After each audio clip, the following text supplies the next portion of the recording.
Hi, I'm Glenda Cedarleaf, and I'm going to read you a story called Maida's Little Shop.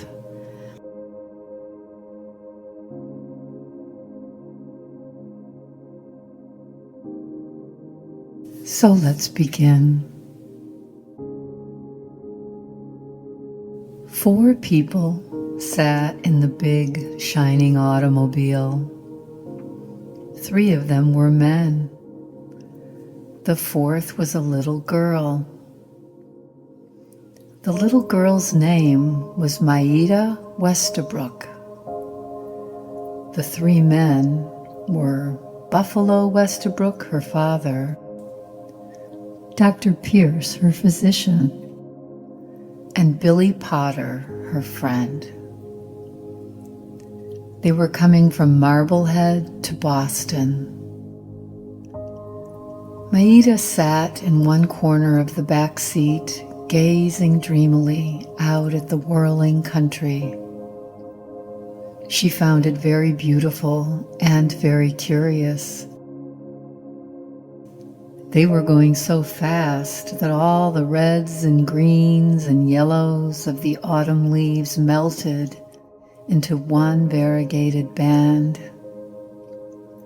A moment later, they came out on the ocean, and now on the water side were 2 other streaks of color. One a spongy blue that was sky, another a clear, shining blue that was the ocean. Maida half shut her eyes, and the whole world seemed to flash by in ribbons. "May I get out for a moment, Papa?" she asked suddenly in a thin little voice. "I'd like to watch the waves." "All right," her father answered briskly. "Stay as long as you want, Posy." Posy was Mr. Westabrook's pet name for Maida. Billy Potter jumped out and helped Maida to the ground. The 3 men watched her limp to the seawall. She was a child whom you would have noticed anywhere because of her luminous, strangely quiet, gray eyes, and because of the ethereal look given to her face by a floating mass of hair, pale gold and tenderly. And yet I think you would have known that she was a sick little girl at the first glance. When she moved, it was with a great slowness, as if everything tired her. She was thin, so thin that her hands were like claws, and her cheeks scooped in instead of out. She was pale, too, and somehow her eyes looked too big. Perhaps this was because her little heart-shaped face seemed too small. "You've got to find something that'll take up her mind, Jerome," Dr. Pierce said, lowering his voice. "And you've got to be quick about it. You've got to find something for her to do." Dr. Pierce spoke seriously. He was a round, short man, just exactly as long any one way as any other. He had springy gray curls all over his head and a nose like a button. Maida thought that he looked like a very old but very jolly and lovable baby.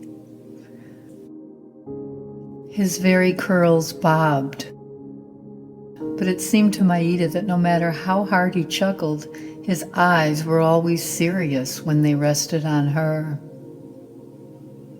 Maida was very fond of Dr. Pierce.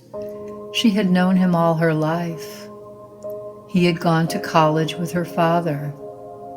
He had taken care of her health ever since Dr. Grindschmidt left. Dr. Grindschmidt was the great physician who had come all the way across the ocean from Germany to make Maida well.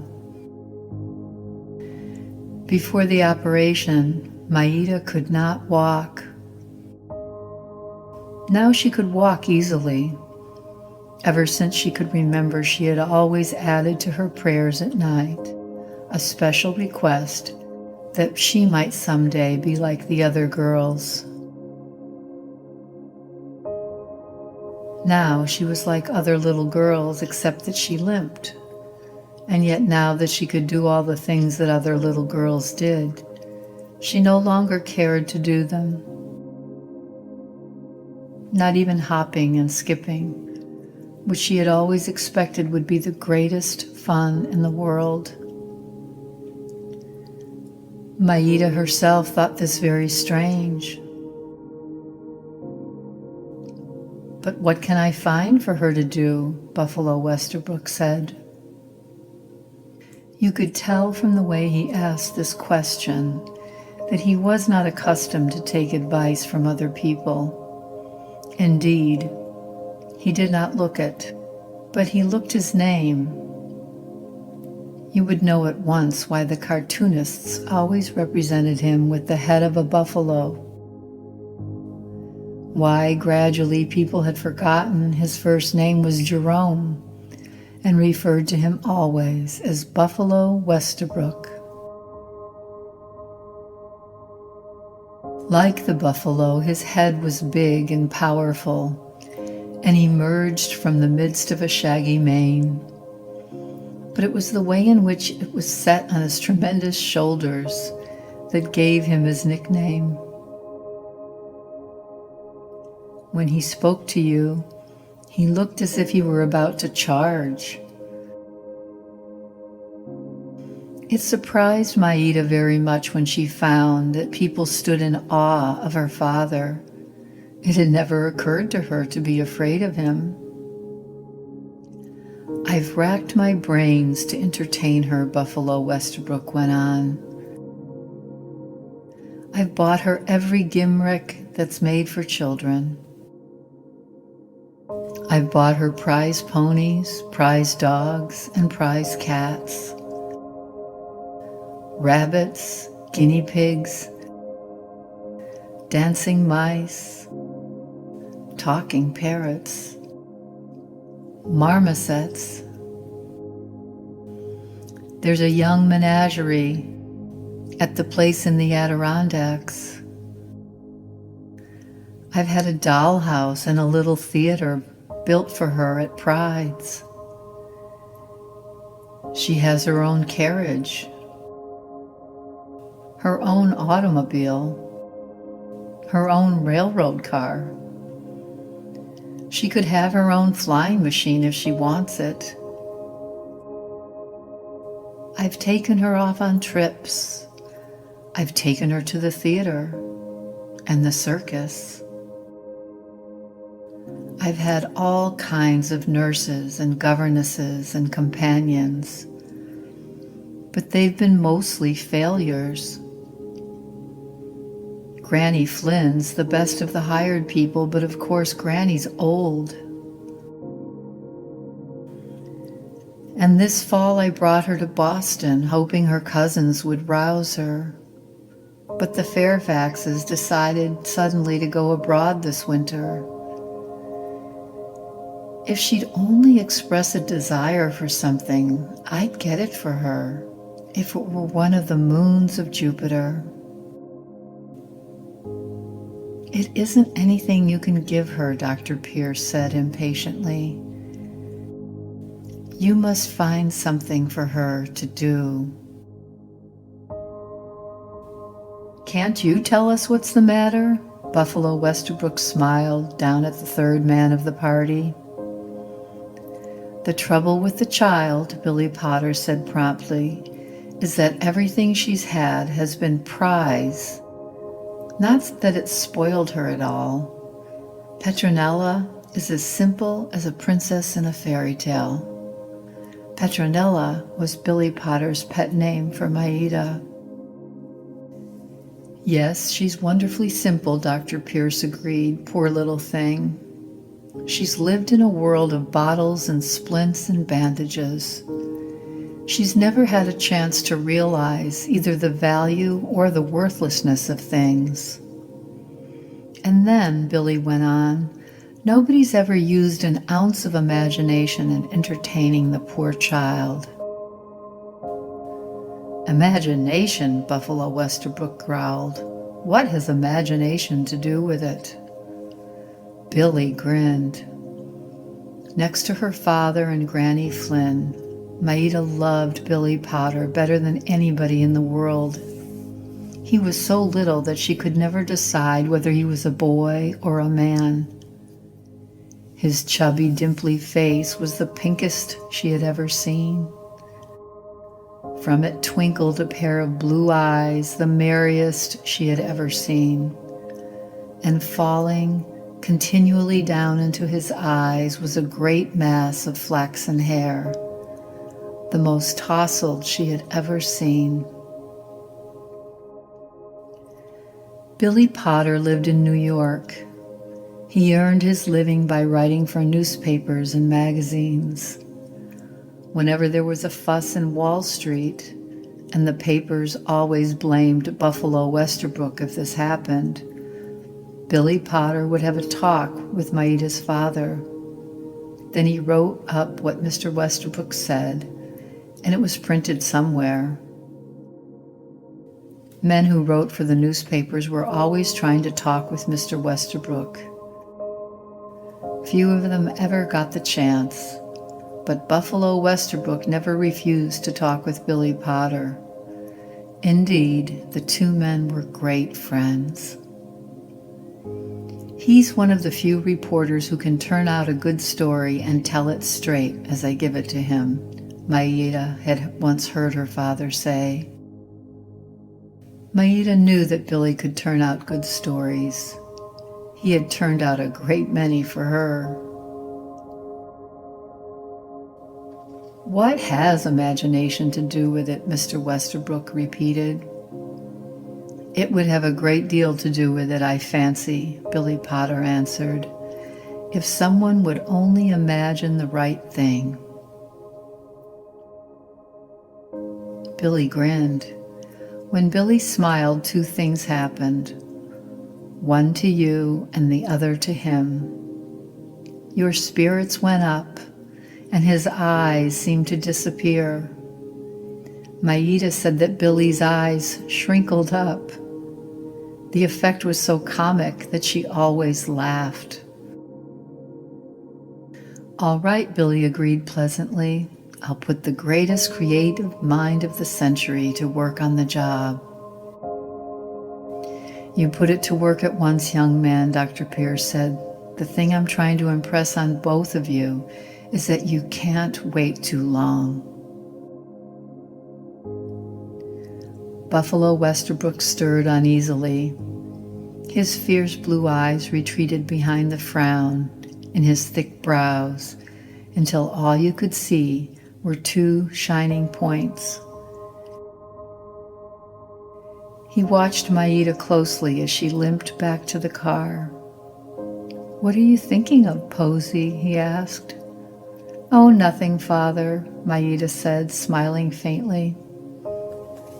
This was the answer she gave most often to her father's questions. Is there anything you want, Posy? He was sure to ask every morning, or, what would you like me to get you today, little daughter? The answer was invariable, given always in the same soft, thin little voice. Nothing, Father. Thank you. Where are we now, Jerome? Dr. Pierce asked suddenly. Mr. Westerbrook looked at him, getting towards Revere. Let's go home through Charlestown, Dr. Pierce suggested. How would you like to see the house where I was born, Maida? That old place on Warrington Street I told you about yesterday. I think you'd like it. Pink wink. Oh, I'd love to see it. A little thrill of pleasure sparkled and Maida's flat tones. I'd just love to. Dr. Pierce gave some directions to the chauffeur. For 15 minutes or more, the men talked business. They had come away from the sea and the streams of yellow and red and green trees. Maida pillowed her head on the cushions and stared fixedly at the passing streets. But her little face wore a dreamy, withdrawn look, as if she were seeing something very far away. Whenever Buffalo Westerbrook's glance shot her way, his thick brows pulled together into the frown that most people dreaded to face. Now, down the hill and then to the left, Dr. Pierce instructed Henri. Warrington Street was wide and old-fashioned, big elms marching in a double file between the fine old houses, met in an arch above their roofs. At intervals along the curbstones were hitching posts of iron, most of them supporting the head of a horse with a ring to his nose. Besides these hitching posts were rectangular blocks of granite, stepping stones for horseback riders and carriage folk. There, Pinkwink, Dr. Pierce said. That old house on the corner. Stop here, Henri, please. That's where I was brought up. The old swing used to hang from that tree, and it was from that big bough stretching over the fence that I fell and broke my arm. Maida's eyes brightened. And there's the garret window where the squirrels used to come in, she exclaimed. The same, Dr. Pierce laughed. You don't forget anything, do you? My goodness me, how small the house looks and how narrow the street has grown. Even the trees aren't as tall as they should be. Maida stared. The trees looked very high indeed to her, and she thought the street quite wide enough for anybody, and the houses very stately. Now show me the school, she begged. Just a block or two, Henri, Dr. Pierce directed. The car stopped in front of a low, rambling wooden building with a yard in front. Is that where you covered the ceiling with spitballs? Maida asked. The same, Dr. Pierce laughed heartily at the remembrance. It seemed to Maida that she had never seen his curls bob quite so furiously before.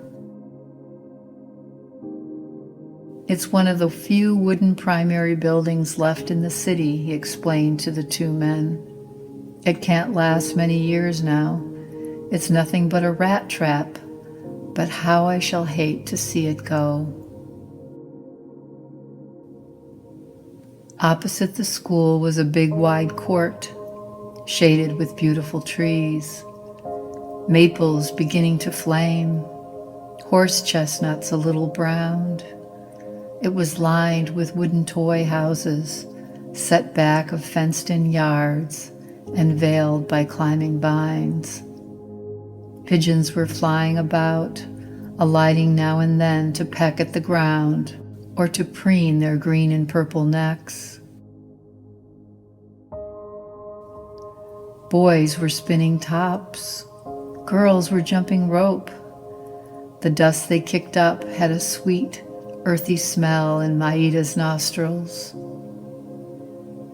As she stared, charmed with the picture, a little girl in a scarlet cape and a scarlet hat came climbing up over one of the fences. Quick, active as a squirrel, she disappeared into the next yard. Primrose Court, Dr. Pierce exclaimed. Well, well, well. Primrose Court, Maida repeated. Do primroses grow there? Bless your heart, no, Dr. Pierce laughed. It was named after a man called Primrose who used to own a great deal of the neighborhood. But Maida was scarcely listening. "Oh, what a cunning little shop," she exclaimed. "There, opposite the court. What a perfectly darling little place." "Good Lord, that's Connor's," Dr. Pierce explained. "Many a reckless penny I've squandered there, my dear. Connor's was the funniest old bent dried-up man. I wonder who keeps it now." As if in answer to his question, a wrinkled old lady came to the window to take a paper doll from the dusty display there. "What are those yellow things in that glass jar?" Maida asked.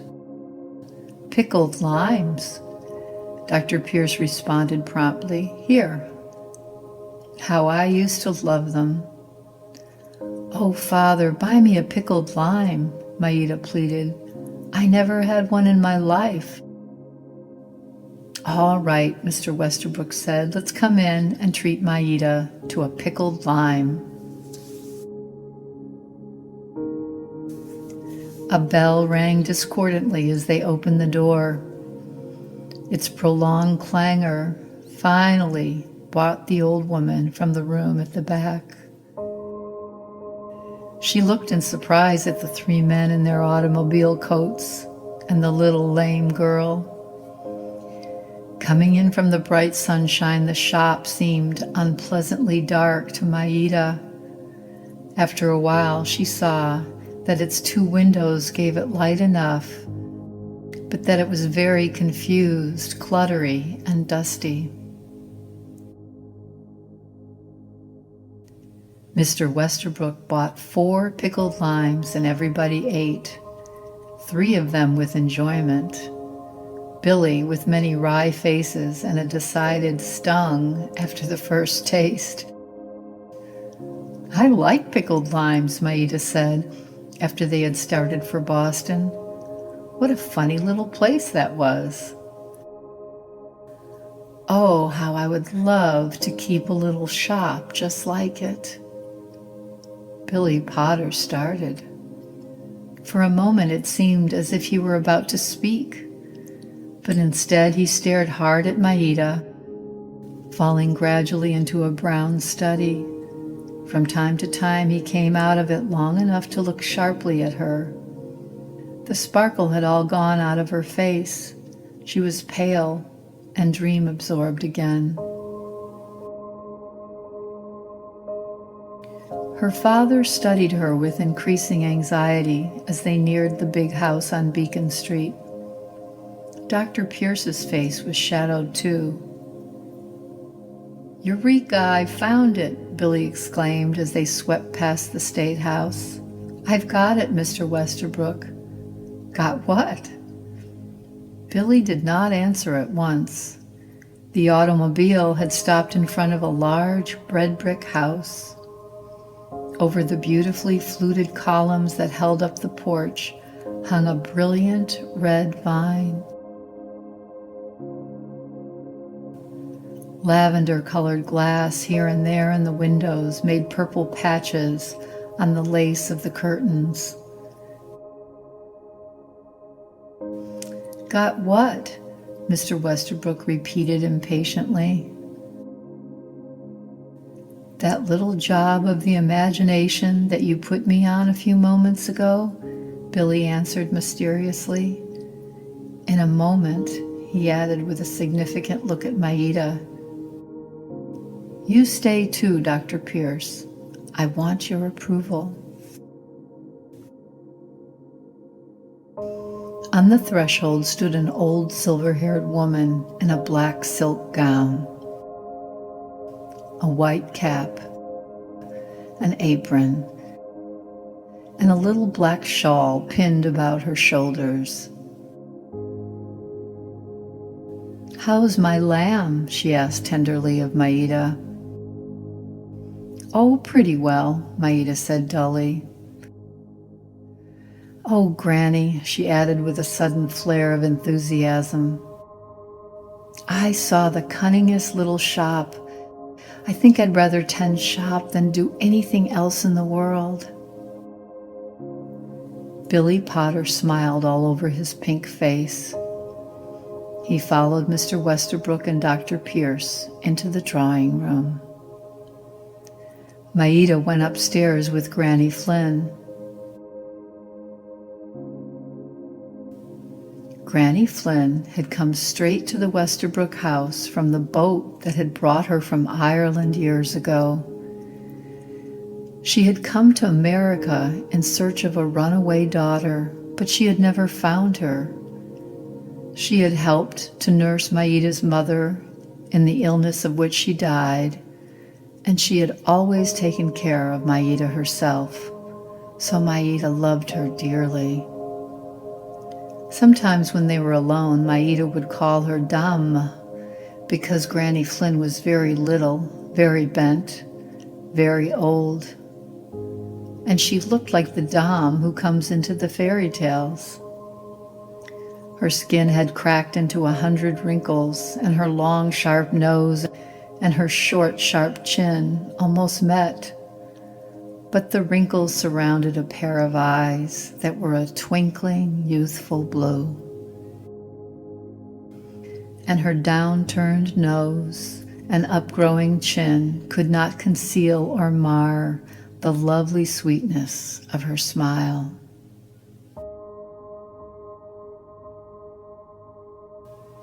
Just before Maida went to bed that night, she was surprised by a visit from her father. "Posy," he said, sitting down on her bed, "did you really mean it today when you said you would like to keep a little shop?" "Oh, yes, Father, I've been thinking it over ever since we came from our ride this afternoon. A little shop, you know, just like the one that we saw today." "Very well, dear, you shall keep a shop. You shall keep that very one. I'm going to buy out the business for you and put you in charge there.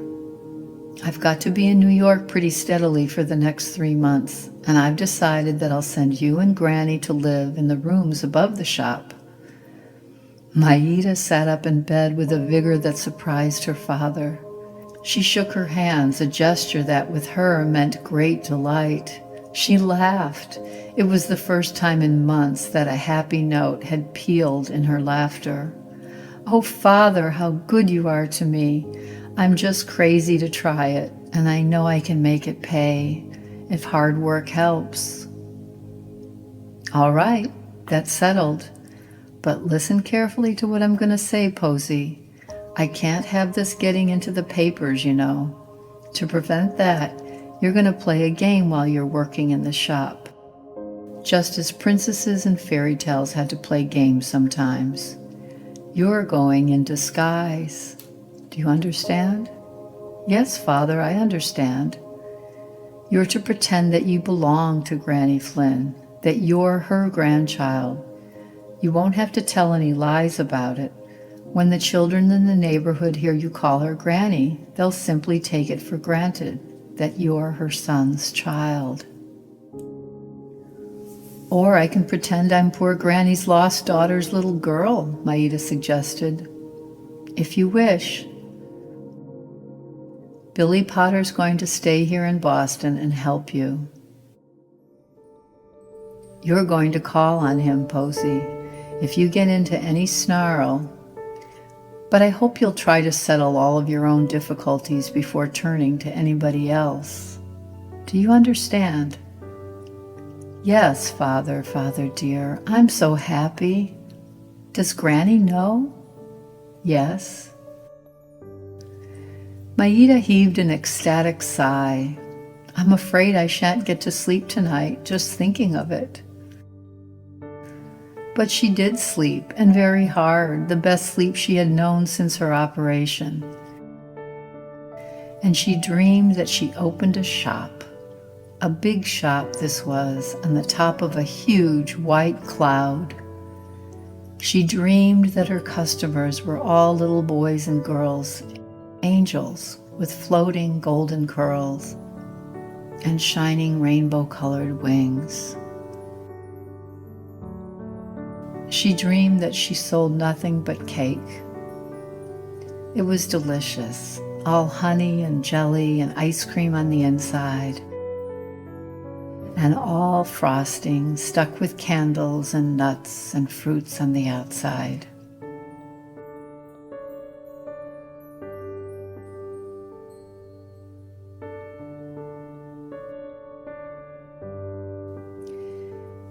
The people on Warrington Street were surprised to learn in the course of a few days that old Mrs. Murdoch had sold out her business in the little corner store. For over a week, the little place was shut up. The school children pouring into the street twice a day had to go into Main Street for their candy and lead pencils. For a long time, all the curtains were kept down. Something was going on inside. Wagons deposited all kinds of things at the door: rolls of paper, tins of paint, furniture, big wooden boxes whose contents nobody could guess. Every day brought more and more workmen, and the more there were, the harder they worked. Then, as suddenly as it had all begun, the work stopped. The next morning, when the neighborhood waked up, a freshly painted sign had taken the place over the door of the dingy old black and white one. The lettering was gilt, the background a sky blue, and it read, "Maida's Little Shop." The next 2 weeks were the busiest Maida ever knew. In the first place, she must see Mrs. Murdoch and talk things over. In the second place, she must examine all the stock that Mrs. Murdoch left. In the third place, she must order new stock from the wholesale places. And in the fourth place, the rooms must be made ready for her and Granny to live in. It was hard work. Early one morning, a party of 3, Granny Flynn, Billy, and Maida, walked up Beacon Street and across the common to the subway. Maida had never walked so far in her life, but her father had told her that if she wanted to keep the shop, she must give up her carriage and her automobile. That was not hard. She was willing to give up anything that she owned for the little shop. They left the car at City Square in Charlestown and walked the rest of the way.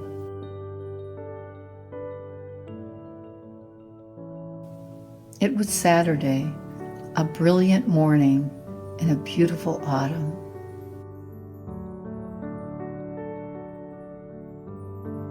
All the children in the neighborhood were out playing. Maida looked at each one of them as she passed. They seemed as wonderful as fairy beings to her. For would they not all be her customers soon? And yet, such was her excitement, she couldn't remember one face after she had passed it. A single picture remained in her mind. A picture of a little girl standing alone in the middle of the court. Black-haired, black-eyed, a vivid spot of color and a scarlet cape and a scarlet hat. The child was scattering breadcrumbs to a flock of pigeons. The pigeons did not seem afraid of her. They flew close to her feet. One even alighted on her shoulder. "It makes me think of St. Mark's in Venice," Maida said to Billy. But little girl, scarlet cape, flocks of doves, St. Mark's, all went out of her head entirely when she unlocked the door of the little shop.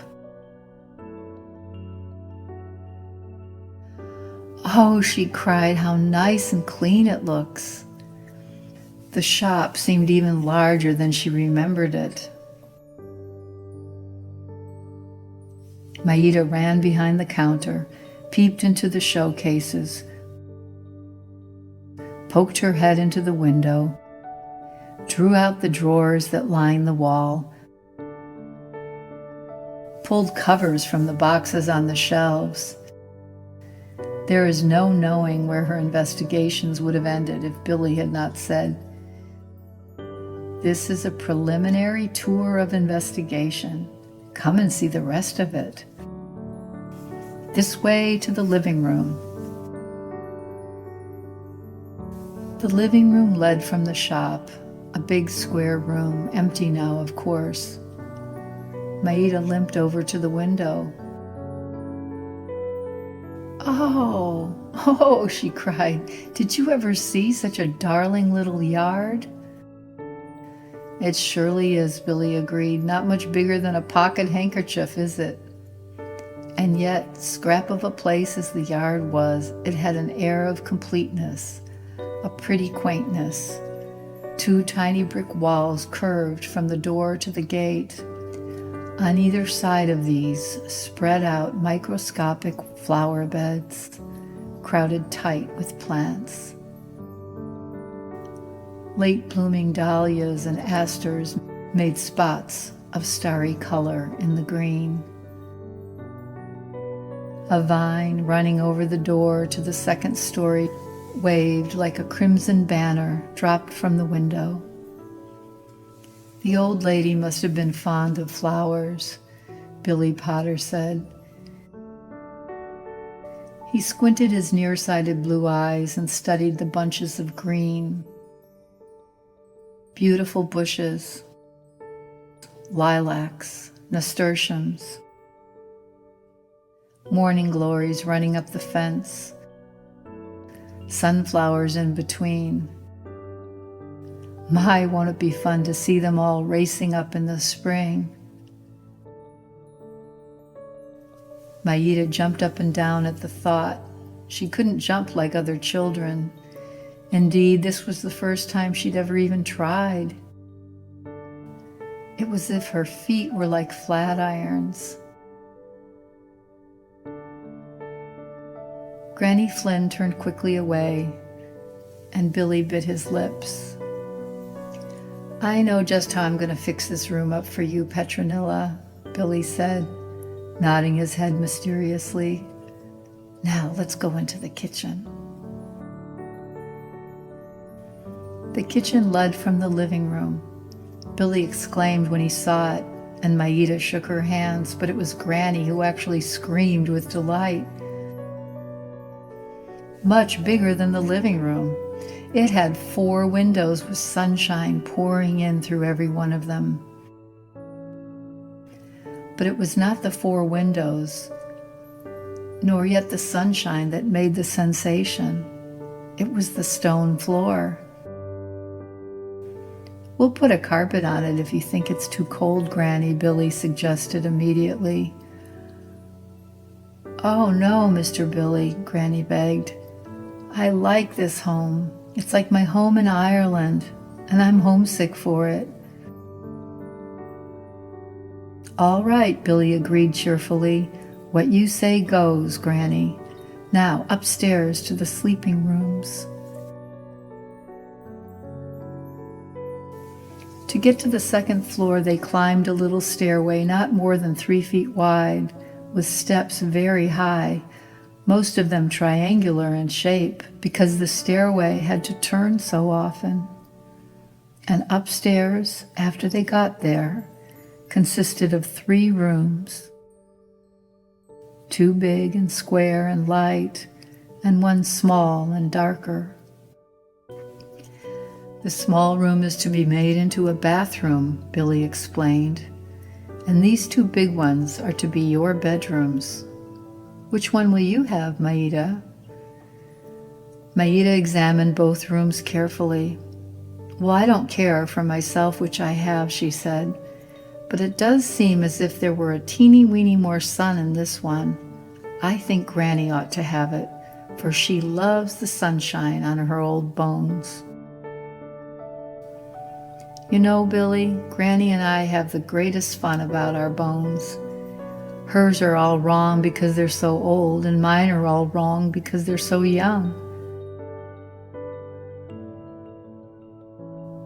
All right, Billy agreed. Sunshiny one for Granny, shady one for you. That's settled.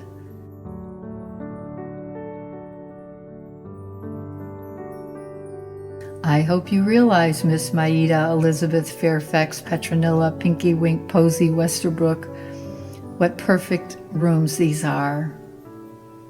They're as old as Noah. I'm glad they're old, Maida said, but of course they must be. This house was here when Dr. Pierce was a little boy. And that must have been a very long, long time ago.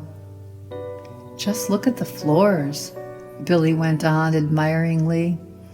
See how uneven they are? You'll have to walk straight here, Petronilla, to keep them from falling down. That old wooden wainscoting is simply charming.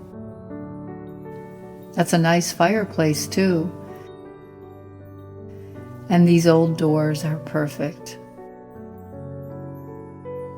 Downstairs, Billy and Maida opened boxes and boxes and boxes and drawers and drawers and drawers.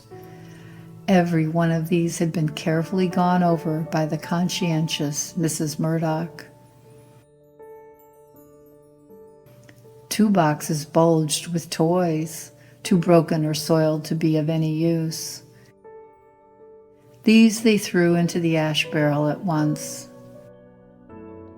What was left they dumped on the floor. Maida and Billy sat down beside the heap and examined the old things one by one. Maida had never seen such toys in her life. So cheap and yet so amusing. They came across all kinds of odds and ends, lead pencils, blank books, an old slate pencil wrapped in gold paper which Billy insisted on using to draw pictures on a slate. He made this squeak so that Maida clapped her hands over her ears. They found single pieces from sets of miniature furniture, a great many dolls, rag dolls, china dolls, celluloid dolls, the latest bisque beauties, and 2 old-fashioned waxen darlings whose features had all run together from being left in too great a heat. They went through all of these things, sorting them into heaps, which they afterwards placed in boxes. At noon, Billy went out and bought lunch. Still squatting on the floor, the 3 of them ate sandwiches and drank milk. Granny said that Maida had never eaten so much at one meal. All this happened on Saturday. Maida did not see the little shop again until it was finished.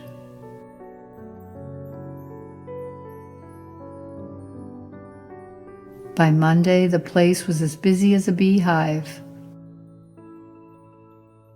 Men were putting in a furnace, putting in a telephone, putting in a bathroom, whitening the plaster, painting the woodwork. By the end of the week, she could see in imagination just how her windows were going to look.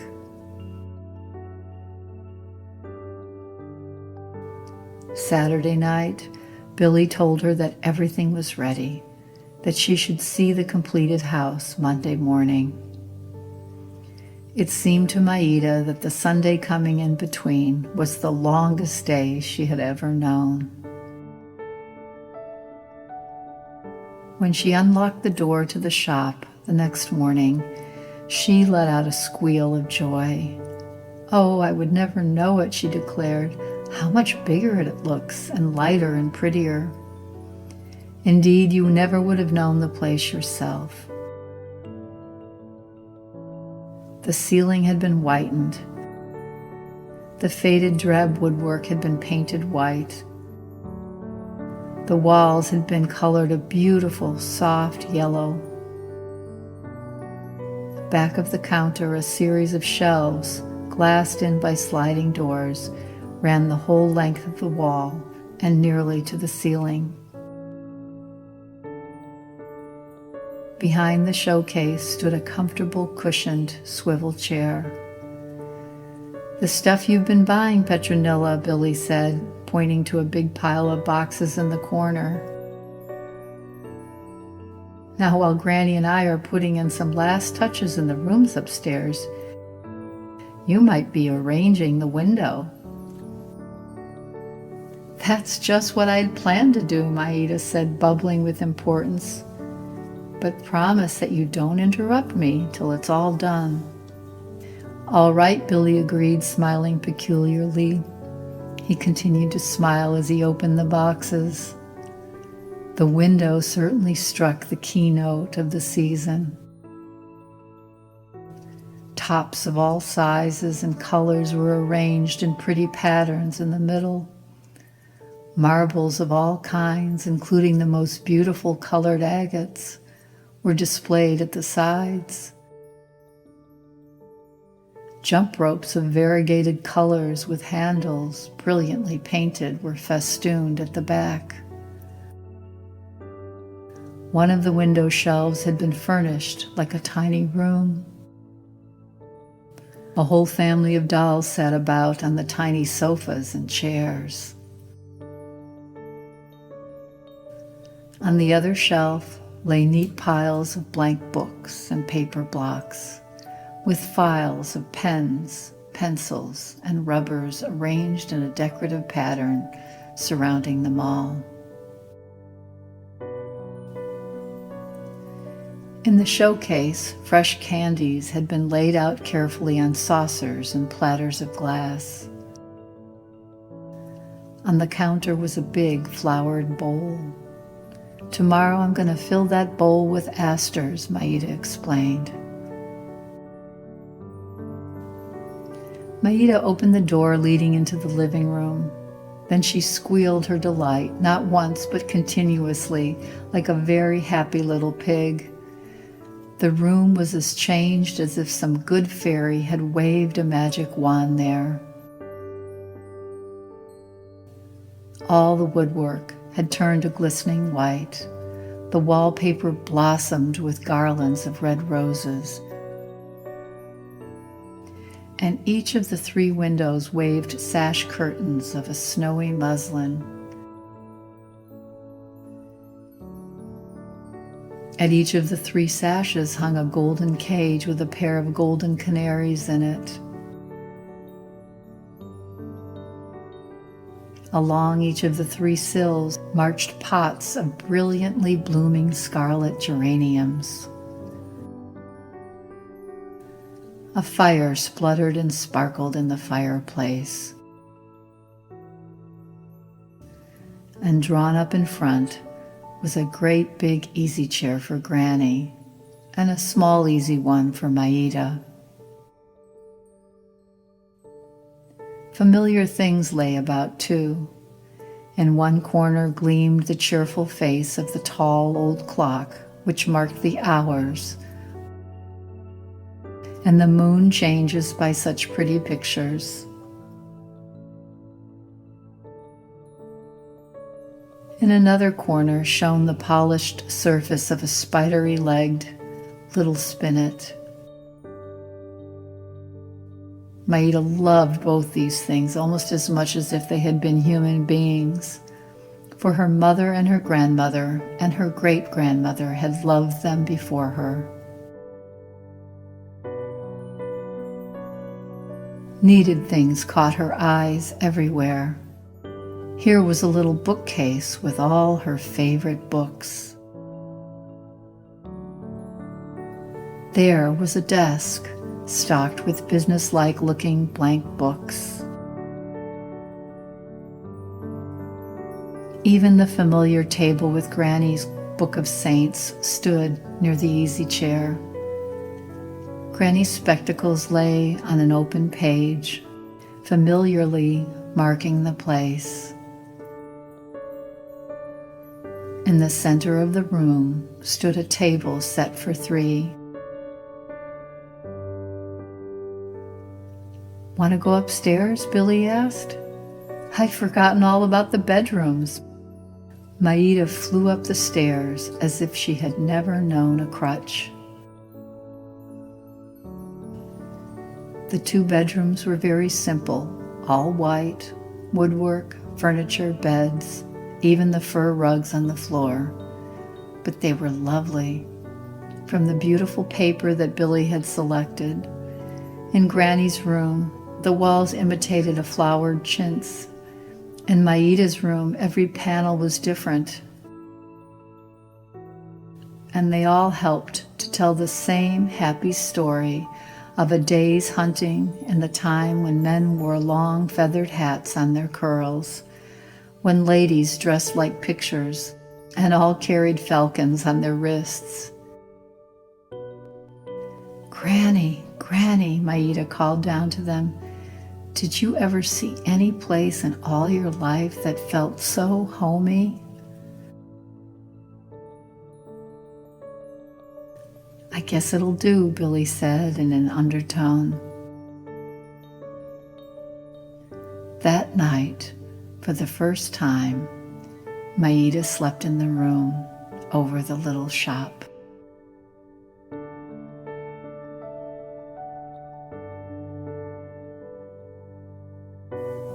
If you had gone into the little shop the next day, you would have seen a very pretty picture. First of all, I think you would have noticed the little girl who sat behind the counter. A little girl in a simple blue serge dress and a fresh white tire. A little girl with shining, excited eyes and masses of pale gold hair, clinging in tenderly rings about a thin, heart-shaped face. A little girl who kept saying as she turned round and round in her swivel chair, "Oh, Granny, do you think anybody's going to buy anything today?"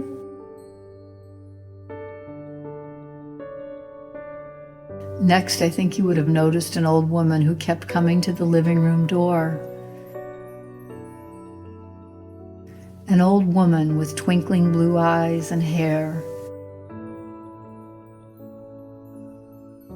An old woman who kept soothing the little girl with a cheery, "Now you just be patient, my lamb. Sure, somebody'll be here soon."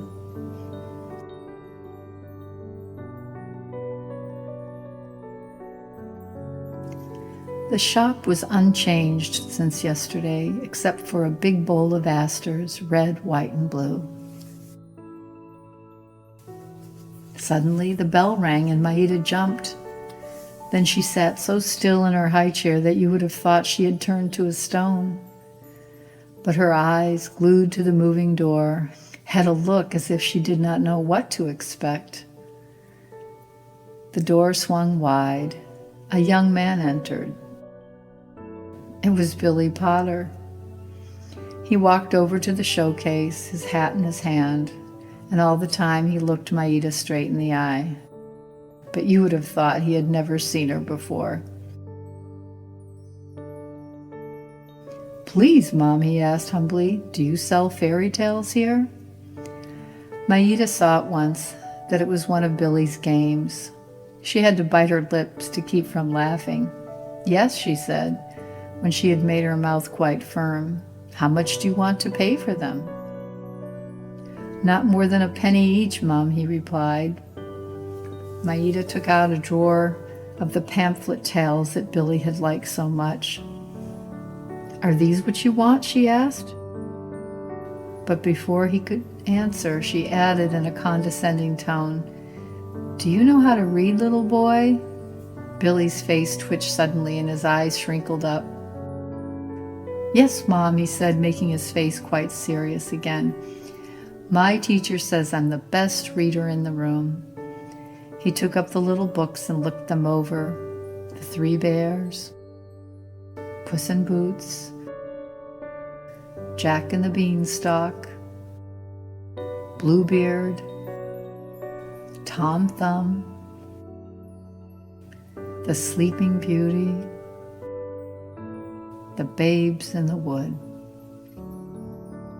He felt in all of his pockets, one after another, and after a long time he brought out some pennies and paid for the books, and then he turned and left the shop. In a few minutes, the little bell tinkled a second time, and there stood Billy again. "Good morning, Petronilla," he said pleasantly, as if he had not seen her before that morning. "How's business?" "Fine," Maida responded promptly. "I've just sold a stack of fairy books to the funniest little boy you ever saw." "My stars and garters," Billy exclaimed. "Business surely is brisk. Keep that up and you can afford to have a cat." The bell rang again. Billy went out to talk with Granny, leaving Maida alone to cope with her first strange customer. Again her heart began to jump into her throat. Her mouth felt dry on the inside.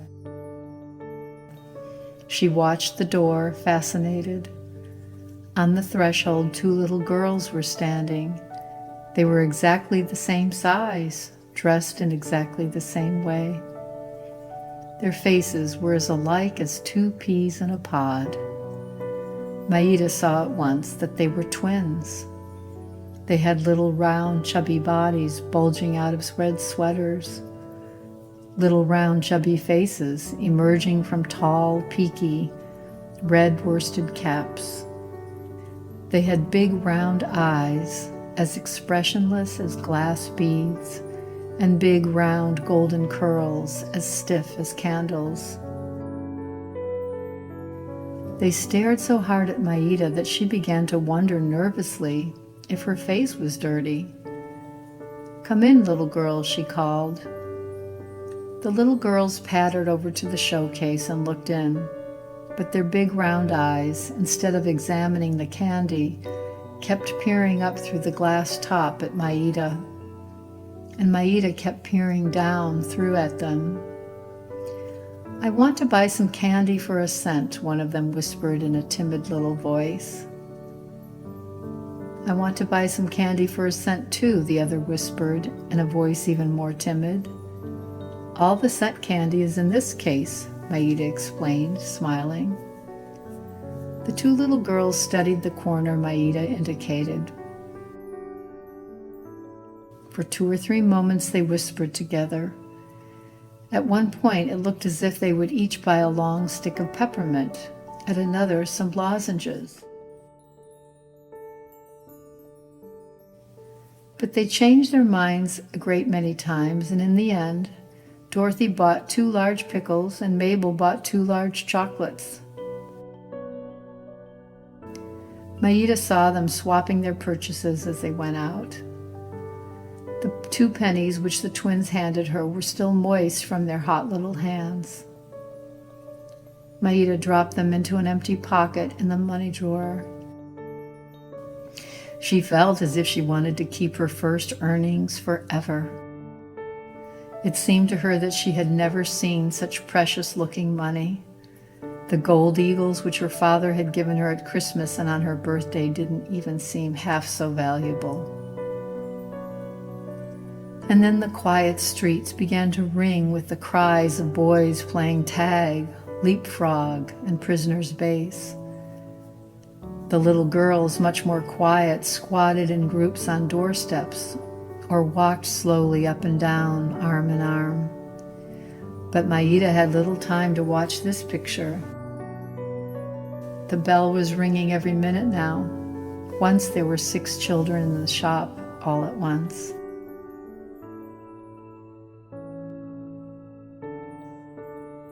A little lame boy entered the store that day. He told Maida that he was busy at home all day long while his mother was at work. He had to do most of the housework and take care of the baby. This was slow work for him, especially on crutches. He told Maida that he wanted to learn to read. Maida decided that she would help him do so in the evenings. She talked to Granny about it. "Granny, this little boy can't go to school because his mother works all day, and he has to do the housework and take care of the baby too. And he wants to learn to read because he thinks he won't be half so lonely with books. And you know, Granny, that's perfectly true. for I never suffered half so much with my legs after I learned to read.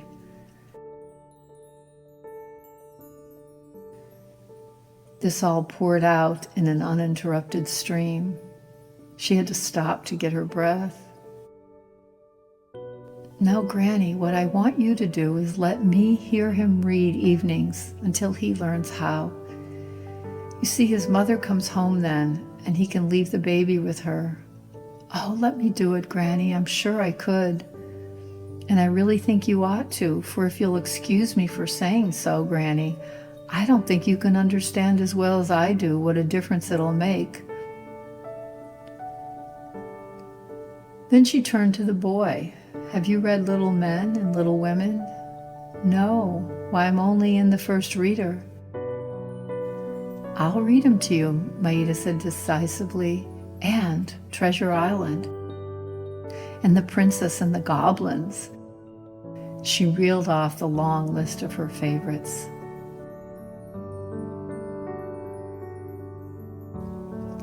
In the meantime, Granny was considering the matter. Dr. Pierce had said to her of Maida, let her do anything she wants to do, as long as it doesn't interfere with her eating and sleeping. The main thing to do is to get her to want to do things. We'll begin next week, Monday, Maida said eagerly. You can come over here right after dinner. All right, the little lame boy looked very happy, but again, he did not seem to know what to say. Thank you, ma'am. My name's Maida. Thank you, Maida, the boy said with an even greater display of bashfulness. He settled the crutches under his thin shoulders, and the bell tinkling on his departure did not ring again until noon. But Maida did not mind. Granny, she said after Dickie left, I think I've made a friend. Not a friend somebody's brought to me, but a friend of my very own. Just think of that. At 12, Maida watched the children pour out of the little schoolhouse and disappear in all directions. At 2, she watched them reappear from all directions and pour into it again. Between those hours, she was so busy she didn't have time to eat her lunch until school began again. At 6, Maida closed and locked the shop.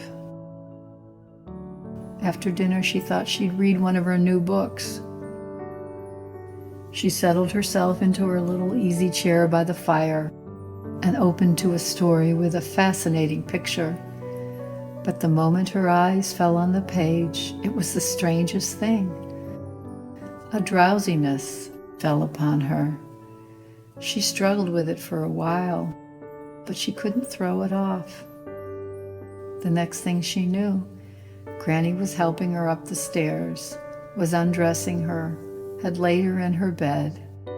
She was saying dreamily, I made $1.87 today. If my papa ever gets into any more trouble on Wall Street, he can borrow from me. The next thing, she felt the pillow soft and cool under her cheek, and she fell asleep, knowing that before she knew it, morning would return and bring the bright sunlight pouring through her window.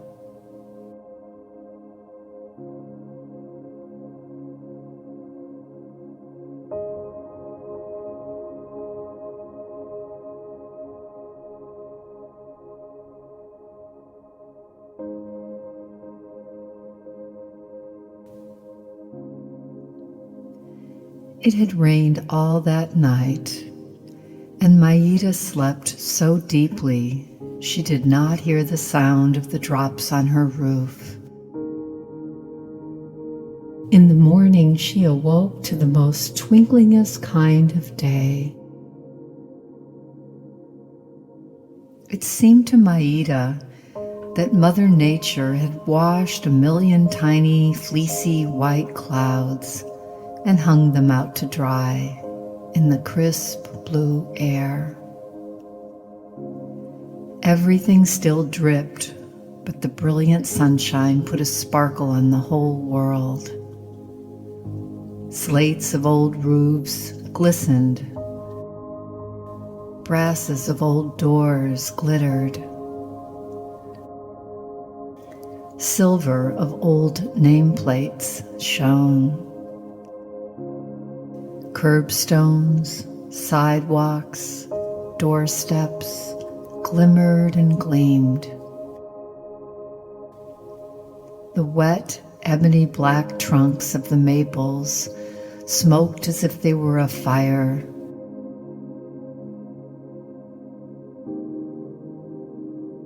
Later that afternoon, Maida made a new friend. Her name was Rosie. Rosie Brine acted like a boy. But if she were a tomboy, she was also, Maida decided, the most beautiful and the most wonderful little girl in the world. And indeed, Rosie was so full of energy that it seemed to spurt out in the continual sparkle of her face and the continual movement of her body. She never walked. She always crossed the street in a series of flying jumps. She never went through a gate if she could go over the fence. Never climbed the fence if she could vault it. The scarlet cape was always flashing up trees, over sheds, sometimes to the very roofs of the houses. Her principal diversion seemed to be climbing lampposts. Maida watched this proceeding with envy. One athletic leap, and Rosie Red was clasping the iron column halfway up. A few more, and she was swinging from the bars under the lantern. And she was accomplished in other ways. She could spin tops, play cat and chimney as well as any of the boys. And as for jumping rope, if two little girls would swing for her, Rosie could actually waltz in the rope. The strangest thing about Rosie was that she did not always go to school like the other children. Friday morning, when the children filed into the schoolhouse, Rosie did not follow them. Instead, she hid herself in a doorway until after the bell rang. A little later, she sneaked out of her hiding place, joined Arthur Duncan at the corner, and disappeared into the distance.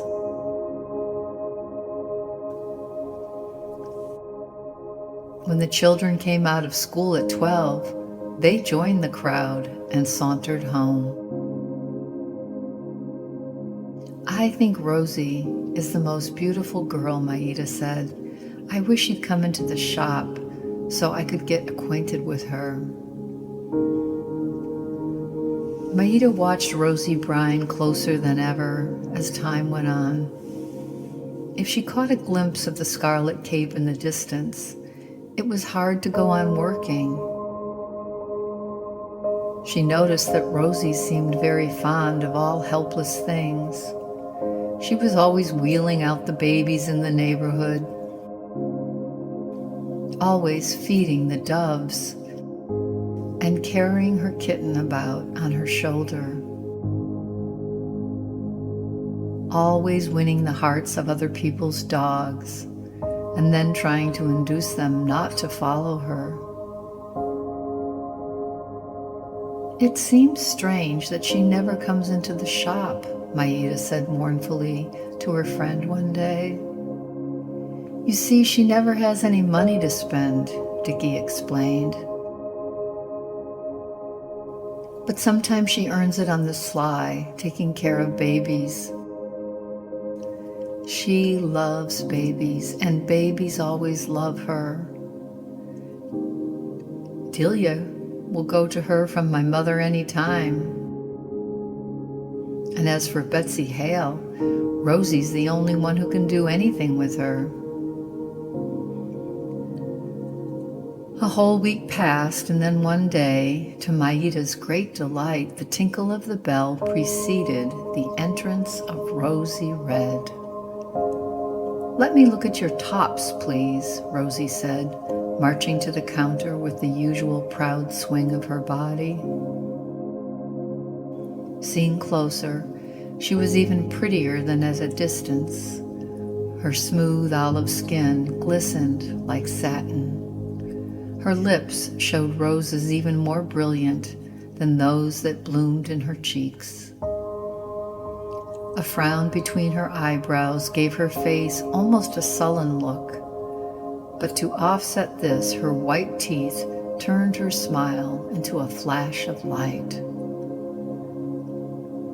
Maida lifted all the tops from the window and placed them on the counter. "Mind if I try them?" Rosie asked.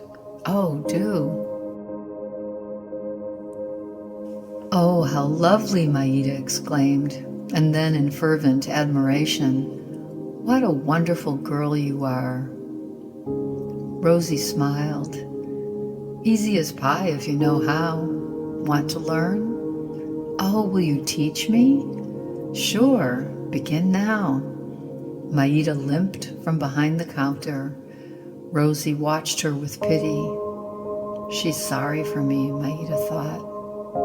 "How sweet she looks." But Rosie said nothing about Maida's limp. She explained the process of top spinning from end to end, step by step, making Maida copy everything that she did. At first, Maida was too eager.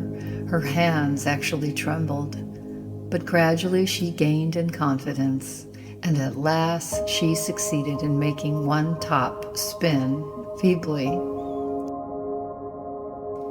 "Now you've got the hang of it," Rosie encouraged her. "You'll soon learn. All you want to do is practice.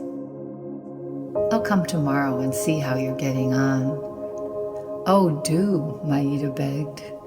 "And come to see me in the evening sometime. Come this evening if your mother will let you." Rosie laughed scornfully. "I guess nobody's got anything to say about letting me. If I make up my mind to come, well, goodbye." She whirled out of the shop, and soon the scarlet cape was a brilliant spot in the distance. About 7 that evening, the bell rang. When Maida opened the door, there stood Rosie. "Oh, Rosie," Maida said joyfully, throwing her arms about her guest. "How glad I am to see you." She hurried her into the living room where Billy Potter was talking with Granny. "This is Rosie Brine, Billy," she said, her voice full of pride in her new friend. "And this is Billy Potter, Rosie." Billy shook hands gravely with the little girl, and Rosie looked at him in open wonder. Maida knew exactly what she was thinking. Rosie was trying to make up her mind whether he was a boy or a man. The problem seemed to grow more perplexing as the evening went on. For part of the time, Billy played with them, sitting on the floor like a boy, and part of the time he talked with Granny, sitting in a chair like a man. Maida showed Rosie her books, her Venetian beads, all her cherished possessions. Rosie liked the canaries better than anything. "Just think of having 6, she said. Then sitting upstairs in Maida's bedroom, the two little girls had a long, confidential talk. "I've been just crazy to know you, Maida," Rosie confessed, "but there was no way of getting acquainted, for you always stayed in the store. I had to wait until I could tease Mother to buy me a top." "That's funny," Maida said, "for I was just wild to know you. I kept hoping that you'd come in." "I hope you'll come often, Rosie. for I don't know any other little girl of my own age. They enjoyed their time getting to know one another, and later that afternoon, when Rosie went home, Maida walked as far as her gate with her. "Want to know a secret, Maida?" Rosie asked suddenly, her eyes dancing with mischief. "Oh, yes, I love secrets." "Cross your throat, then." Maida did not know how to cross her throat, but Rosie taught her. "Well then," Rosie whispered, "my mother doesn't know that I went to your house. She sent me to bed for being naughty, and I got up and dressed and climbed out my window onto the shed without anybody knowing it. She'll never know the difference." "Oh, Rosie," Maida said in a horrified tone, "please never do that again." In spite of herself, Maida's eyes twinkled. But Rosie only laughed. Maida watched her steal into her yard, watched her climb over the shed, watched her disappear through the window. But she grieved over the matter as she walked home. Perhaps it was because she was thinking so deeply that she didn't notice how quiet they were in the living room. A pair of arms seized her and swung her into the air. "Papa, Papa," she whispered, cuddling her face against his. "How glad I am to see you." He marched with her over to the light. "Well, little shopkeeper," he said after a long pause in which he studied her keenly, "you're beginning to look like a real live girl." He dropped her gently to her feet. "Now, show me your shop."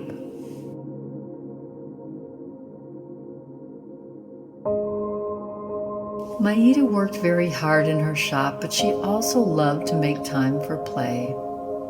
Indeed, the weather was so fine that it was hard to stay in the house. And each new day dawned more perfect than the last. The trees had become so gorgeous that it was as if the streets were lined with burning torches. Whenever a breeze came, they seemed to flicker and flame and flare. Maida and Rosie used to shuffle along the gutters, gathering pockets full of glossy horse chestnuts and handfuls of gorgeous leaves. Sometimes it seemed to Maida that she did not need to play, that there was fun enough in just being out of doors. But she did play a great deal, for she was well enough to join in all the fun now, and it seemed to her that she never could get enough of any one game. She would play house and paper dolls and ring games with the little children in the morning, when the older ones were in school. She would play jackstones with the bigger girls in the afternoon. She would play running games with the crowd of girls and boys. And at night, she would sometimes grumble to Granny that the days were too short. The more she played, the stronger she became. "My leg is getting stronger. I jumped 20 jumps today without stopping." After that, her progress was rapid. She learned to jump in the rope with Rosie. They were a pretty sight. People passing often gave them more than one glance. Rosie so vivid and sparkling in the scarlet cape and hat, all velvety jet blacks, satiny olives, and brilliant crimsons. Maida, slim, delicate, fairy-like in her long squirrel coat and cap. Her airy ringlets streaming in the breeze, and the eyes that had once been so wistful now shining with happiness. "Do you know what you look like, Maida?" Rosie said once. Before Maida could answer, she went on, "You look like that little mermaid princess in Andersen's fairy tales. The one who had to suffer so to get legs like mortals." "Do I?" Maida laughed. "Now isn't it strange? I have always thought that you look like somebody in a fairy tale too. You're like Rose Red in Rose Red and Snow White, I think." And she added, for she was a little afraid that it was not polite to say things like this, "You were the beautifulest girl I ever saw." "Why, that's just what I think of you," Rosie said in surprise. "I just love black hair," Maida said. "And I adore your golden hair. Now isn't that strange?" "I guess," Maida announced after a moment of thought, "people like what they haven't got." After a while, Rosie taught Maida to jump in the big rope with a half-dozen children at once. Maida never tired of this. When she heard the rope swishing through the air, a kind of excitement came over her. She was proud to think that she had caught the trick, that something inside would warn her when to jump, that she could be sure that this warning would not come an instant too soon or too late. The consciousness of a new strength and a new power made a different child of her. It made her eyes sparkle like gray diamonds. It made her cheeks glow like pink peonies. By this time, she could spin tops with the best of them. Sometimes she had 5 tops going at once. They kept it up long into the twilight. Sometimes Granny would have to ring the dinner bell a half-dozen times before Maida appeared. Maida did not mean to be disobedient. She simply didn't hear the bell. Granny's scoldings for this carelessness were very gentle. Maida's face was too radiant with her triumph in this new skill. There was something about Primrose Court. The rows of trees welded into a yellow arch high over the heads. The sky showing through in diamond-shaped glints of blue. The doves pink-toeing everywhere, their throats bubbling color as wonderful as the old Venetian glass in the Beacon Street house. The children running and shouting. The very smell of the dust which their pattering feet threw up. Something in the look of all this made Maida's spirits leap. "I'm happy, happy, happy," Maida said one day. But as the days unfolded, she began to be troubled about Rosie. For Rosie was not the same child. Much of the time she was silent, moody, and listless. One afternoon she came over to the shop, bringing the Clark twins with her. For a while she and Maida played house with the little girls. Suddenly Rosie tired of this game and sent the children home. Then for a time she frolicked with Fluff while Maida read aloud. As suddenly as she had stopped playing house, she interrupted Maida. "Don't read anymore," she commanded. "I want to talk with you." Maida had felt the whole afternoon that there was something on Rosie's mind. Maida closed her book and sat waiting. "Maida," Rosie asked, "do you remember your mother?" "Oh, yes," Maida answered, "perfectly. She was very beautiful. I could not forget her any more than a wonderful picture. She always smelled so sweet. Whenever I see any flowers, I think of her. And she wore such beautiful dresses and jewels. She loves sparkly things, I guess. Sometimes she looked like a fairy queen. Once, she had a new lace gown, all made of roses of lace, and she had a diamond fastened in every rose to make it look like dew. When her hair was down, it came to her knees.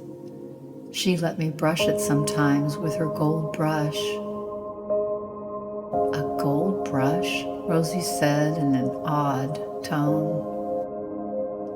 Yes, it was gold, and her initials and diamonds on it. Papa gave her a whole set one birthday. How old were you when she died? Rosie asked after a pause, in which her scowl grew deeper. 8? What did she die of? I don't know, Maida answered. You see, I was so little that I didn't understand about dying. I had never heard of it. They told me one day that my mother had gone away. I used to ask every day when she was coming back, and they'd say, next week, and next week, and next week, until one day I got so impatient that I cried. Then they told me that my mother was living far away in a beautiful country, and she would never come back. They said that I must not cry, for she still loved me and was always watching over me. It was a great comfort to know that, and of course I never cried after that for fear of worrying her. But at first it was very lonely. Why, Rosie, she stopped terrified. What's the matter?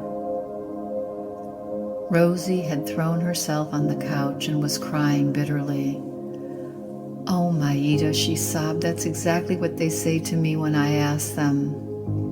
Next week, and next week until I'm sick of it. My mother is dead, and I know it. Oh, Rosie, Maida protested. Oh, no, your mother is not dead. I can't believe it. I won't believe it. She is, Rosie persisted. I know she is. What shall I do? Think how naughty I was. What shall I do? Listen, Rosie, she said. You don't know your mother is dead, and I, for one, don't believe that she is. But they said the same thing to you, Rosie protested passionately. I think it was because I was sick, Maida said after a moment in which she thought the matter out. But whether your mother is alive or dead, the only way you can make up for being naughty is to be as good to your Aunt Teresa as you can. Rosie, please go to school every day. The next day, Rosie came into the shop with the happiest look that she had worn for a long time. I peeled the potatoes for Aunt Teresa last night, she announced, and set the table and wiped the dishes. And then she asked me, what's got into me? I'm glad, Maida proved. I asked her when Mother was coming back, and she said the same thing. Next week, I think. Rosie's lip quivered. I think she'll come back, Rosie, Maida insisted. And now let's not talk any more about it. Let's come out to play. Mindful of her own lecture on obedience to Rosie, Maida skipped home the first time Granny rang the bell. Granny met her at the door. Her eyes were shining with mischief. You've got a visitor, she said.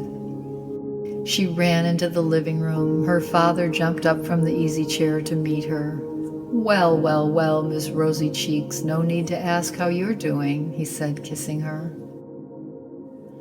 Oh, Papa, Papa, I never was so happy in all my life. If you could only be here with me all the time, there wouldn't be another thing in the world that I wanted. Don't you think you could give up Wall Street and come to live in this court? You might open a shop too, Papa. I know you'd make a good shopkeeper, although it isn't so easy as a lot of people think. But I'd teach you all I know, and then it's such fun. You could have a big shop, for I know just how you like big things, just as I like little ones. Buffalo Westerbrook laughed. I may have to come to it yet, but it doesn't look like it at this moment, my gracious Posy. Boy, you have improved. I never would have known you for the same child. Where did you get those dimples? I never saw them in your face before. Your mother had them, though. How are you growing to look like her? He said. Dimples, she squealed. Really, Papa? She ran over to the mirror, climbed up on a chair, and peeked in. Her face fell. I don't see any, she said mournfully. And you're losing your limp, Mr. Westerbrook said. Then, catching sight of her woebegone face, he laughed. That's because you've stopped smiling, you little goose, he said. Grin and you'll see them. Obedient, Maida grinned so hard that it hurt, but the grin softened to a smile of perfect happiness, for sure enough, pricking through the round of her soft pink cheeks were a pair of tiny hollows.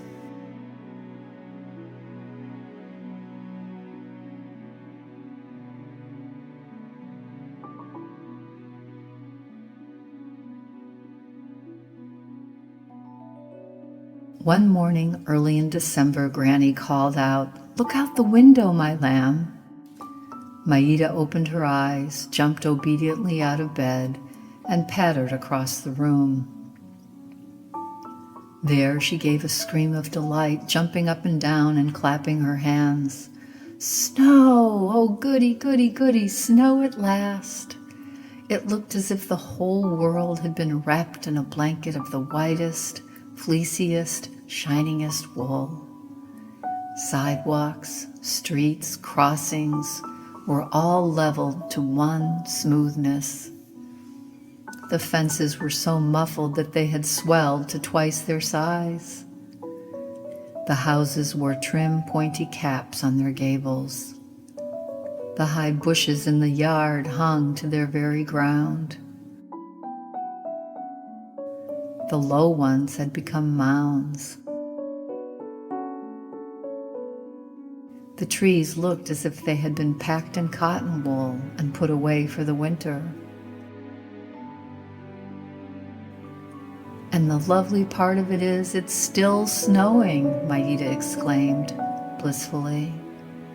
Glory be, it'll be a blizzard before we know it, Granny said, shivering. Maida dressed in the greatest excitement. Few children came to make purchases that morning, and the lines pouring into the schoolhouse were very shivery and much shorter than usual.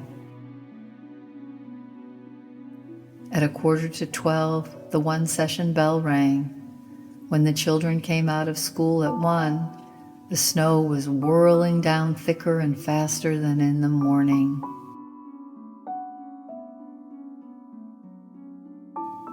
A high wind came up and piled it in the most unexpected places. Trade stopped entirely in the shop. No mother would let her children brave so terrific a storm. It snowed that night and all the next morning. The second day, fewer children went to school than on the first.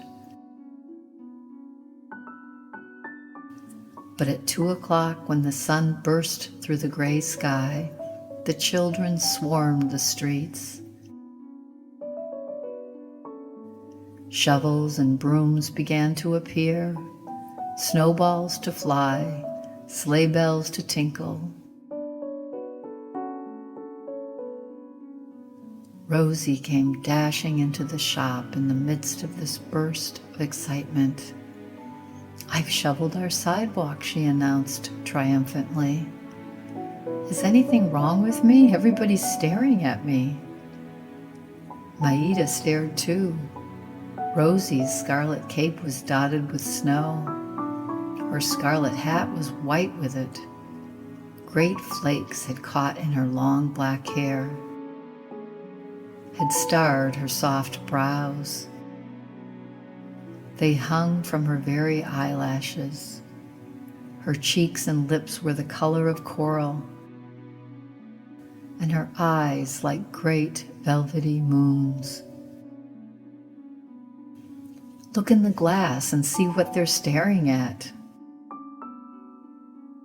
Rosie went to the mirror. "I don't see anything the matter." "It's because you look so pretty, goose," Maida exclaimed. Rosie always blushed and looked ashamed if anybody alluded to her prettiness. Now she leaped to Maida's side and pretended to beat her. "Stop that," a voice called. Startled, the little girls looked up. Billy stood in the doorway. "I've come over to make a snow house," he exclaimed. So Billy told them to go and get their shovels and to pack the snow down hard. Everybody scrambled to obey. For a few moments, the sound of shovels beating on the snow drowned their talk. "That'll do for that," he commanded suddenly.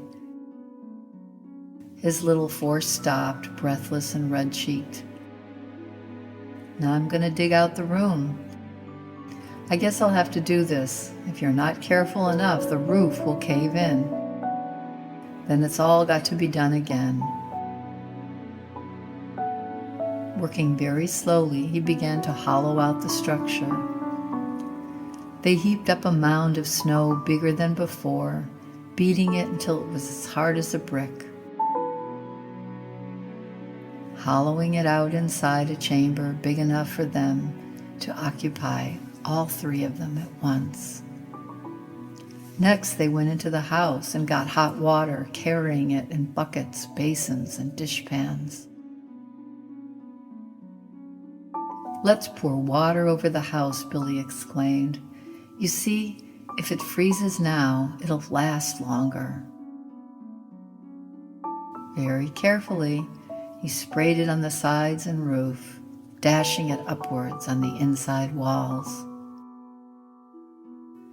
"We might as well make it look pretty while we're about it.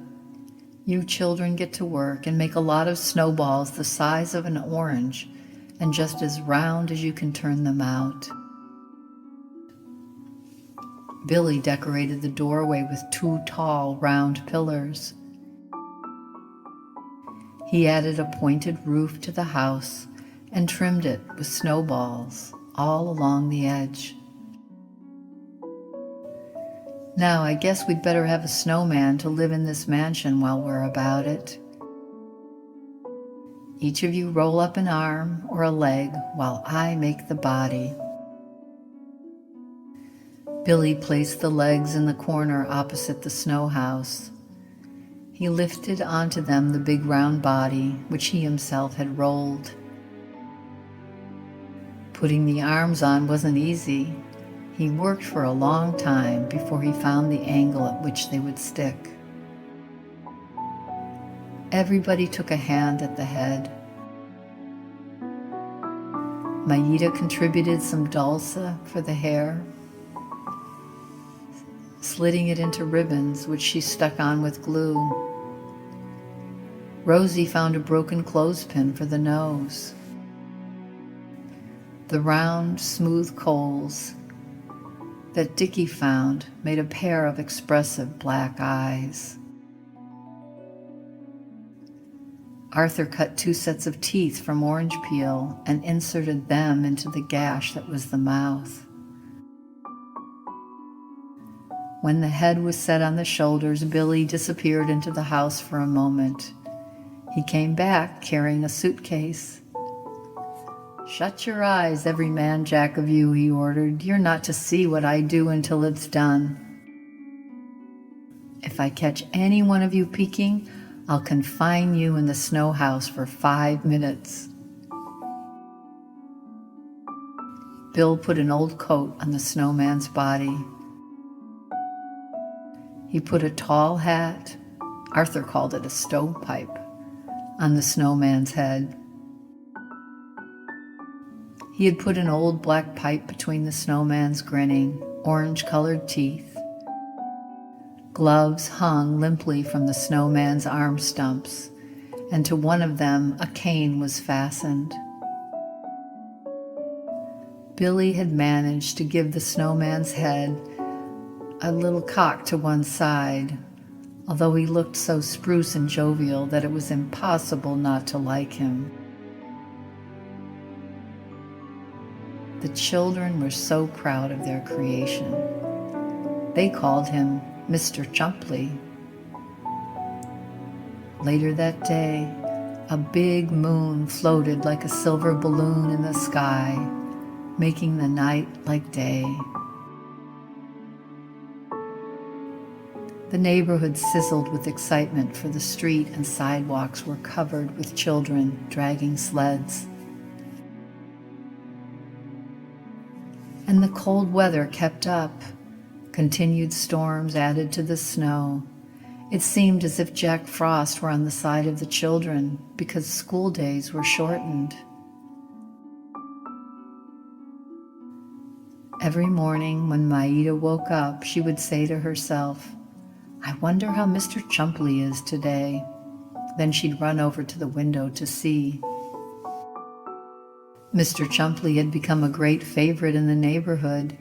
He was so tall that his round, happy face with its eternal orange peel grin could look straight over the fence to the street. The passers-by used to stop, paralyzed by the vision. But after studying the phenomenon, they would go laughing on their way.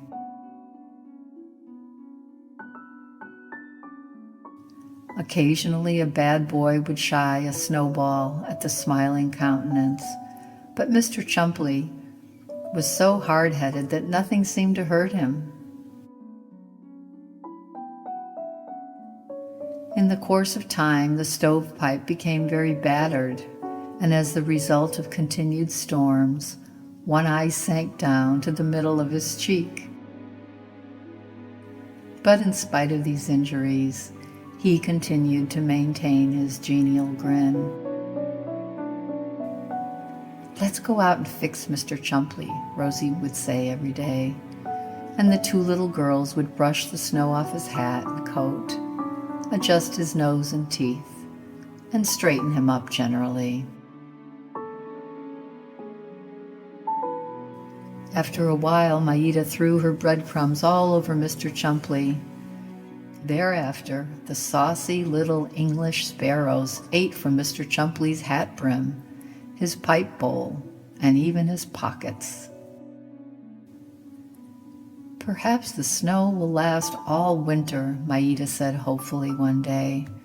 "If it does, Mr. Chumpley's health will be perfect."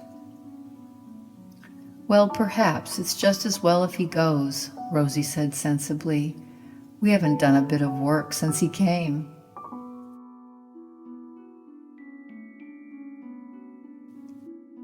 On Sunday, the weather moderated a little. Mr. Chumpley bore a most melancholy look all afternoon, as if he feared what was to come. What was worse, he lost his nose. Monday morning, Maida ran to the window dreading what she might see.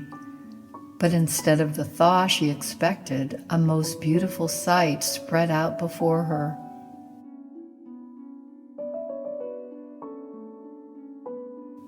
The weather had turned cold in the night.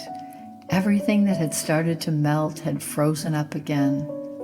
The sidewalks were like frosted cakes. Long icicles made pretty fringes around the roofs of the houses. The trees and bushes were glazed by a sheathing of crystal. The sunlight playing through all of this turned the world into a heap of diamonds.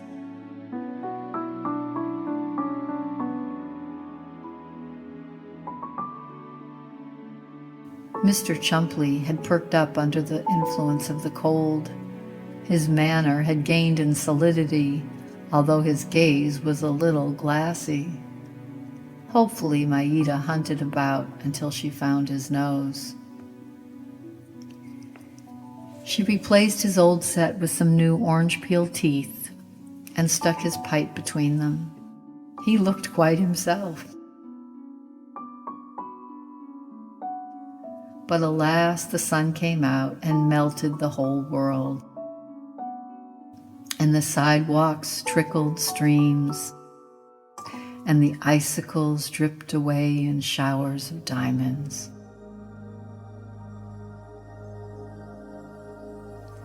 The trees lost their crystal sheathing.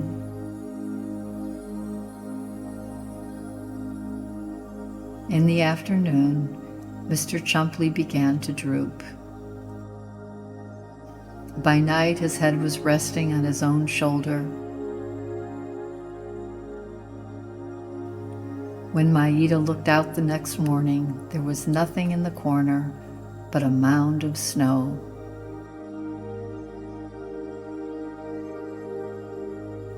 An old coat lay to one side. Strewn about were a hat, a pair of gloves, a pipe, and a cane. Mr. Chumpley had passed away in the night.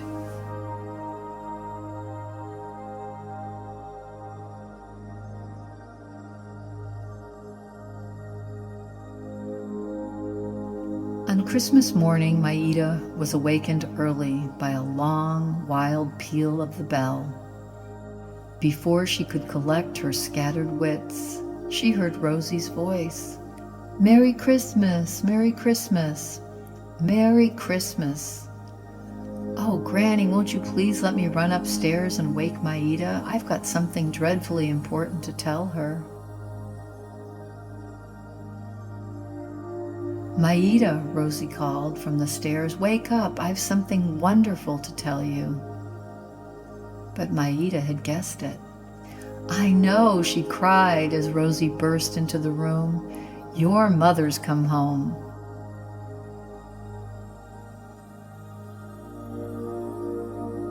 "My mother's come home," Rosie echoed. The two little girls seized each other and hopped around the room in a mad dance. Maida chanting in a deep sing-song, "Your mother's come home," and Rosie screaming at the top of her lungs, "My mother's come home." And after a few moments of this, they sank exhausted on the bed. "Tell me all about it," Maida gasped. "Begin at the very beginning and don't leave anything out." "Well then," Rosie began, "I will. When I went to bed last night after leaving you, I got to thinking of my mother, and pretty soon I was so sad that I nearly cried my eyes out. Well, after a long while, I got to sleep, and I guessed I must have been very tired, for I didn't wake up the way I do generally of my own accord. Aunt Teresa had to wake me. She put on my best dress and did my hair this new way, and even let me put cologne on. I couldn't think why, because I never dress up until afternoons. Once when I looked at her, I saw there were tears in her eyes. And oh, Maida, it made me feel something awful, for I thought she was going to tell me that my mother was dead. When I came downstairs, my father hugged me and kissed me and sat with me while I ate my breakfast. Oh, I was so afraid that he was going to tell me that Mother was dead, but he didn't. After a while, he said, Your Christmas presents are all up in your mother's bedroom, Rosie. So I skipped up there. My father and Aunt Teresa didn't come with me, but I didn't notice. They stood downstairs and listened. I opened the door. Rosie stopped for a breath. Go on, Maida entreated. Oh, do hurry. Well, there, lying on the bed, was my mother, Maida. It was strange. I couldn't move. My feet wouldn't walk, just like in a dream. My mother said, "Come here, my precious little girl." But it sounded as if it came from way, way off. And Maida, then I could move. I ran across the room and I hugged her and kissed her until I couldn't breathe. And then she said, "I have a beautiful Christmas gift for you, little daughter." And she pulled something towards me that lay all wrapped up in a shawl on the bed. What do you think it was? I don't know. Tell me, Rosie. Guess, Rosie insisted, her eyes dancing. Rosie, if you don't tell me this minute, I'll pinch you. It was a baby, a little baby brother. A baby? Oh, Rosie. The two little girls hopped about the room in another mad dance. Maida, he's the darlingest baby that ever was in the whole wide world. His name is Edward. He's only 6 weeks old, and he can smile. Smile, Rosie. He can, I saw him. And sneeze. Sneeze, Rosie. That's not all, said Rosie proudly. He can wink his eyes and double up his fists. And a whole lot of things. There's no doubt that he's a remarkable baby. My mother says so. And pretty as, oh, he's prettier than any puppy I ever saw. He's a little too pink in the face, and he hasn't much hair yet. There's a funny spot in the top of his head that goes up and down all the time that you have to be dreadfully careful about. But he certainly is the loveliest baby I ever saw. What do you think my mother let me do? What? She let me rock him for a moment, and I asked her if you could rock him someday, and she said that you could too. Oh. And what else do you think she's going to let me do? I can't guess. Tell me quick, Rosie. She says she's going to let me give him his bath Saturdays and Sundays and wheel him out every day in his carriage. Rosie, Maida said impressively, you ought to be the happiest little girl in the world. Think of having a baby brother for a Christmas present. You will let me wheel him sometimes, won't you? Of course I will. I shall divide him exactly in half with you. Where has your mother been all this time? Maida asked. Oh, she's been dreadfully sick in a hospital. She was sick after the baby came to her, so sick she couldn't even take care of him. But she's all right now. Father bought her for Christmas a beautiful long red silk dress that's just to lie down in. She looks like a queen in it. And yet she looks like a little girl too, for her hair is done in 2 braids. Her hair comes way down below her waist like your mother's hair. And when I gave her the little silver heart, she was so pleased with it. She put it right on, and it looked sweet. She said she would much rather wear it on a black velvet ribbon than on a silver chain. Everything's coming out all right, hasn't it? Maida said with ecstasy. I guess it has. Now I must go. I want to be sure to be there when the baby wakes up. I asked my mother when you could see the baby, Maida, and she said tomorrow. I can't wait to show you its feet. You never did see such little toes in your life.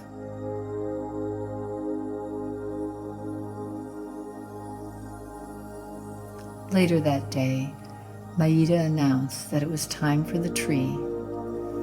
Everyone formed in line and marched into the shop. The tree went close to the ceiling. Just above it, with arms outstretched, swung a beautiful Christmas angel. Hanging from it were all kinds of glittery, quivery, sparkly things in silver and gold. Festooned about it were strings of popcorn and cranberries. At every branch tip glistened a long glass icicle. And the whole thing was ablaze with candles and veiled in a mist of gold and silver. At the foot of the tree, groups of tiny figures in painted plaster told the whole Christmas Day story. From the moment of the first sight of the star by the shepherds who watched their flocks, to the arrival at the manger of the wise men bearing gold, frankincense, and myrrh. Billy Potter disappeared for a moment and then came in presently, the most chubby and pink-faced and blue-eyed of Santa Clauses, in purple velvet trimmed with ermine, with long white hair and a long white beard.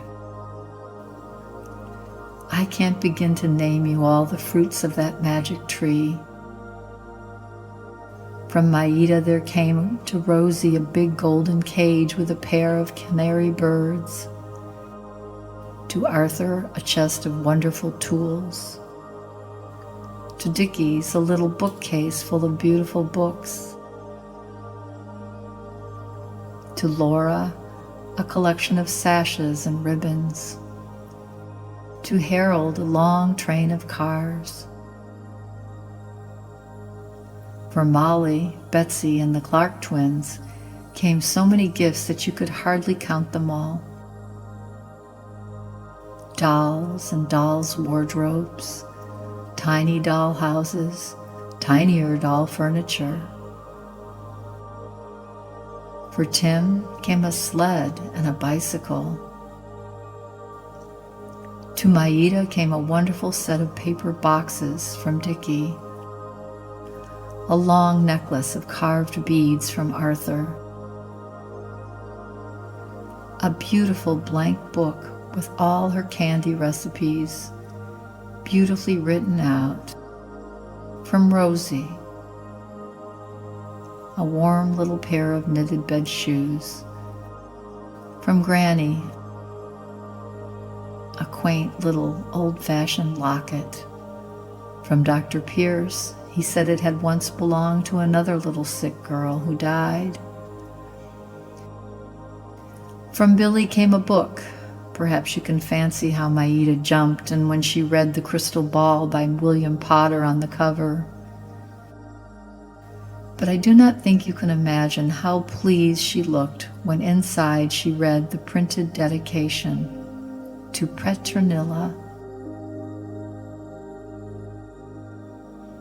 From her father came a beautiful miniature of her mother, painted on ivory. The children crowded about her to see the beautiful face of which Maida had told them so much. There was the mass of golden hair which she had described so beautifully.